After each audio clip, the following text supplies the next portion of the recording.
In a controlled storage room in the Bibliothèque nationale de France, there is a single paper scroll catalogued as Pelliot chinois 2003. It was sealed inside a cave at Dunhuang for nearly 1,000 years. It is not a prayer, it is a schedule. It names 10 courts the dead must pass, in order, and it fixes the exact days you arrive at each one: day 7, day 14, day 49, day 100, year 1, year 3. A different judge waits at every court. The official word is mythology, but mythology does not usually come with a fixed timetable. Look at the scroll before you decide what it is. It is drawn as well as written. 10 panels. In each panel, a king sits behind a bench, robed like a magistrate, with clerks beside him and a register open on the table. In front of the bench, the dead are led in roped, numbered, waiting their turn. It looks less like a scene from scripture and more like a court docket that somebody illustrated. And that is the discomfort. You were told this was a story about what happens when you die. It reads like a set of directions for getting through it. Start with the number because the number is the whole promise. 10. Not a vague hereafter. 10 courts, each with its own judge, each with its own jurisdiction, each with its own punishment, and you pass through them in a fixed sequence. The Chinese called the place Diyu, the earth prison. And the text that maps it does not treat the route as a feeling. It treats it as an itinerary with numbered stops, and it expects you to know the order before you arrive. Now add the part almost every retelling skips. The route runs on a calendar. The dead are judged every 7th day. For 7 weeks, the tradition calls it the 7 to 7, 49 days in all. Then again, on the 100th day, then on the 1st anniversary of the death, then on the 3rd. Count those intervals: 7 weekly hearings, plus day 100, plus year 1, plus year 3, 10 hearings, 10 kings. The schedule and the courts are the same structure wearing 2 faces. And if you have ever been to a traditional Chinese funeral, you already know the ghost of this system, because families still mark the 7th days and the 100th day and the anniversaries. The mourning calendar, the living keep, is the timetable the dead are said to be walking. Nobody schedules a metaphor down to the day, and that particular number is not casual, which is the uncomfortable part. 49 days, 7 times 7 turns up as the span of the dead's in-between state across a wide stretch of Buddhist Asia. The Tibetan tradition famously counts the same 49 days of passage before rebirth. These traditions share a Buddhist root, so this is not some inexplicable coincidence between strangers. The honest reading is a common inheritance carried along the same roads that carried the religion itself. But it means the count was not improvised in China to round out a story. It was already load-bearing doctrine. A fixed duration the ritual was built to track. The Chinese did not choose 10 courts to be poetic. They had a real calendar to map, and they mapped it court by court, day by day. The text carrying this is called the Scripture on the 10 Kings in full, the Times Fashuo Yuxiu Shiwang Shengqi Jing. And here is the first thing that should make you uneasy. It is not orthodox scripture. Scholars class it as a Chinese apocryphon, a spurious sutra, a text composed in China, most likely in or after the 9th century, that claims the Buddha's authority but was never accepted into the official Buddhist canon. It was left out, excluded, and yet it did not disappear the way excluded texts usually do. It multiplied, in copy after copy, hand-drawn and hand-copied, because it was not written to be argued over in a monastery. It was written to be used. And it is worth knowing exactly where this copy survived, because the survival is almost as strange as the text. Pelliot chinois 2003 came out of a single sealed chamber at Dunhuang, an oasis town on the old Silk Road at the western edge of the desert. Sometime around the 11th century, someone walled up a small side room in a Buddhist cave temple, packed it with tens of thousands of manuscripts, scriptures, contracts, letters, drawings, and plastered the door over. It stayed shut for roughly 900 years. A caretaker monk stumbled onto it in 1900, and within a few years, foreign expeditions had carried the contents off to London, Paris, and beyond. That is how a Chinese route map for the dead ended up flat in a European case. The cave preserved it precisely because everyone had forgotten it was there. That is the second turn, and it is stranger than the first. This document is not addressed only to the dead. The title contains the word times yuxiu, times pre-practice, to cultivate in advance. You were meant to run the ritual before you needed it, while you were still alive and healthy, to prepay your own passage through the 10 courts. And once you died, your family took over the schedule, making offerings on each of those exact days, because the text says, the right rite on the right day advances you along the route and eases the sentence. Read that again. The afterlife text comes with deadlines, and the deadlines are for the living. Why would a myth need a payment plan? Why would a poem come with a due date? Walk the route and watch the official reading start to strain. Court 1. The king is called Dunhuang. He does not torture anyone. His court is the intake desk of the underworld. The newly dead arrive, and their record is opened a ledger, the tradition says, of everything they did while alive. And here the folklore adds an instrument you can picture without effort. The Mirror of Retribution, a tall glass standing in the first court that shows the dead their own life played back, deed by deed, so that nothing can be denied and no story can be improved. The genuinely virtuous are identified here and sent onward by a shorter road, sometimes said to cross a bridge of gold or silver, skipping the courts of pain entirely. Everyone else is measured, filed, and directed deeper into the system. Station 1 is not suffering, Station 1 is processing. That alone should bother you, because processing is an administrative idea, not a mythic one. Zoom in on the language for a moment, because the words are colder than the pictures. The place is not called a heaven or a realm, it is called Diyu, literally the earth prison, not a kingdom of the dead. A jail beneath the ground, with cells and wardens and a sentence to serve. The 10 who preside are not called gods in the panels. They are called Wang, a word that means king, but functions here like chief magistrate, each one running an office with staff. And the dead do not drift in. They are brought in under guard, escorted by 2 enforcers, the tradition names outright Oxhead and Horseface, a pair of underworld constables with the heads of an ox and a horse whose job is to haul the newly dead to their first hearing. A realm of the dead does not need constables. A prison does. Then the route tightens. Court by court, the way and itinerary tightens. Court 2, under King Chujiang, receives the violent and the fraudulent, and the punishment is environmental. A pool of foul blood, cold hells of ice, ranges of freezing dark where the guilty are held. Court 3, King Songdi, takes the disloyal and the ungrateful, and the signature image is a field of red-hot copper pillars the condemned are made to embrace. Court 4, King Wuguan, takes cheats, tax dodgers and the unfilial, and the tools are a grindstone and a stone mortar. Notice the pattern and how rigid it is. One court, one presiding king, one category of the dead, one characteristic penalty, in order. That is not the shape of a sermon that wandered. That is the shape of a checklist that was designed. Now, be fair to the mainstream reading, because it is a serious one and it explains a great deal. Historians of Chinese religion read the 10 courts as acculturation, as 2 systems fused over centuries. Buddhism arrived from India, carrying an idea of purgatory, and a judge of the dead named Yama. China already had its own vision of the afterlife. And that vision was bureaucratic to the bone, because China's living world was governed by a vast civil service of magistrates, clerks, registers, and sentences. So, the argument goes, the imported hell and the native bureaucracy grew together. The foreign judge became one official among several.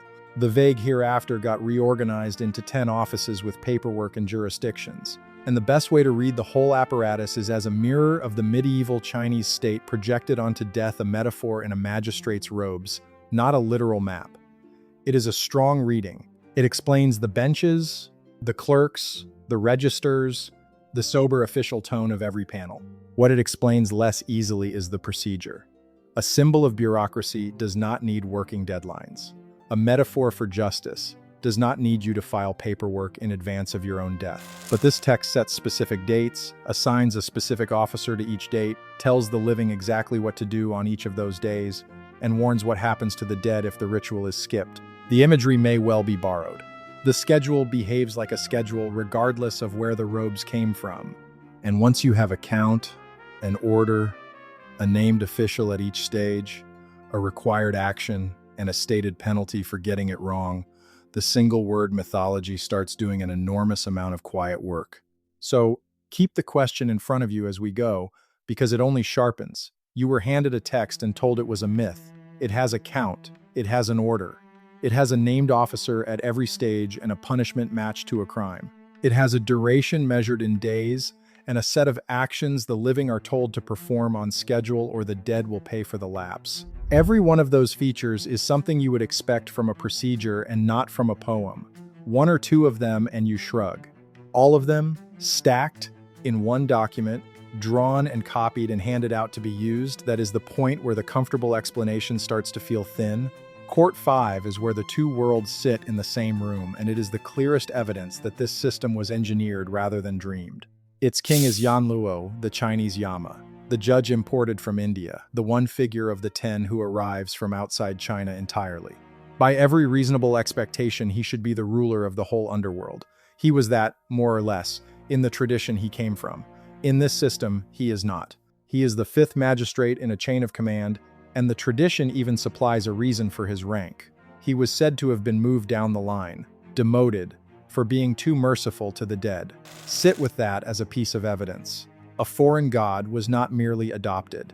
He was assigned a number, given a jurisdiction, placed under a superior, and disciplined for leniency. His court receives the murderous and the merciless, and its landmark is the one image everyone remembers. The Mountain of Knives, a slope of upturned blades the guilty are driven up and across until nothing is whole. And through all of it, the record travels with you. That is the detail the paintings will not stop insisting on. In panel after panel on Pelliot Chinois 2003 in Paris, on the illustrated scroll in the British Library catalogued S. 3961, on the set of hanging scrolls painted in the port city of Ningbo before the year 1195, the ones that now hang in the Metropolitan Museum of Art, under the accession number 30.76.292, the clerk holds a document and the dead stand while it is read against them. You are not judged on a general impression of your character. You are judged on a file. The same file, carried from court to court, updated at each stage, cited at the next. Somebody composing a piece of pure symbolism does not usually build a chain of custody for evidence. Now the station placed late on purpose, because it is the most specific in the whole route, and the hardest to wave away as poetry. Court 7, under King Taishan. And Taishan is not an import at all. He is the god of Mount Tai, the sacred eastern peak, a Chinese lord of the dead older than the Buddhist overlay that surrounds him. His is the court most summaries hurry past, and it is the one that reads least like a symbol and most like an instruction with a consequence attached. This is the court tied to the crimes of the mouth, the liars, the slanderers, the rumor spreaders, the ones whose words did lasting damage, and the punishment answers the crime with a precision that feels almost clinical. The tongue is drawn out and cut, not fire in the abstract, not suffering in general, the specific organ that committed the specific offense, named and dealt with by name. That is not the logic of a mood. That is the logic of a sentence handed down by a court that keeps records. After that, the route runs fast, the way the text itself runs it, because the schedule does not linger. Court 6, King Biancheng, for the blasphemers and the obscene, brings out the saw and the tree of blades. Court 8, King Dushi, for the unfilial and the makers of trouble, opens and dismembers the body.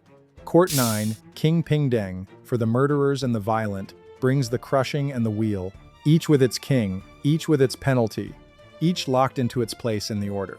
And centuries after the Dunhuang scroll was sealed away, the whole detailed system was hardened and mass-produced. A Chinese tract called the Times Yuli Bao Chao, times the Jade Record, the precious records of the Jade Principle, laid the 10 courts out all over again in catalogued detail, court by court, king by king, sin by sin, punishment by punishment, sometimes with the exact conduct that sends you to each one. And it was not locked in a library. It was printed and given away for free as a morality book, pressed into the hands of ordinary people so they would know the route before they had to travel it.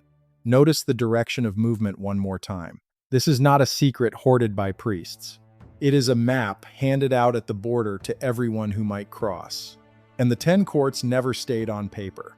Walk into an old city god temple, or the painted hell halls that survive across southern China and Taiwan, or the walk-through dioramas built for the same purpose in Singapore, and you will find the 10 courts rendered in full, in order, with the punishments modeled in plaster and paint at eye level, the blood pool, the mountain of knives, the tongue drawn out, the grindstone laid out as a corridor you can physically pace from court 1 to court 10. Parents have walked children through these halls for generations, not as a haunted house thrill, but as a briefing. Here is the route, Here is what waits at each stop. Learn the order now, while you still can. Whatever else that is, it is not how a culture treats a story. It considers merely a story. Then honesty, placed here on purpose, after the case is already heavy, because the uncertainty is part of what makes this strange rather than something that dissolves it. Much of this is genuinely unresolved. The earliest copies we have are damaged. The Dunhuang manuscripts are fragile, incomplete, patched and torn at exactly the places you most want to read. The author is disputed.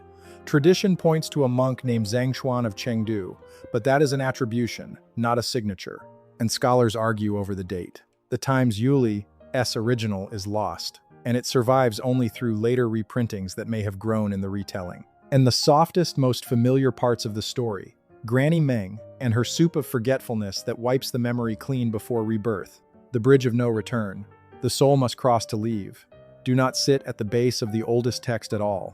They are later folk editions, told and retold until they came to feel original. None of this proves the route is real. It does something quieter and harder to shake off. It shows that even as the names blur and the details drift and the copies rot, the structure underneath holds its shape. 10 courts, in order, on a schedule, with a named judge waiting at each one. Which brings us to the last court, and it is short because a short ending lands harder than a long one. Court 10, the wheel-turning king, Zhuanlun. No trial here, no file left to read. This is the exit gate. He does not punish, and he does not reward. He assigns, he reads what you have become across the 9 courts behind you, and he turns you back out into the world in the shape you have earned, high or low, human or animal, fortunate or doomed. The ledger closes. The wheel turns, and whatever you were is sent back through the gate to begin again, remembering none of it.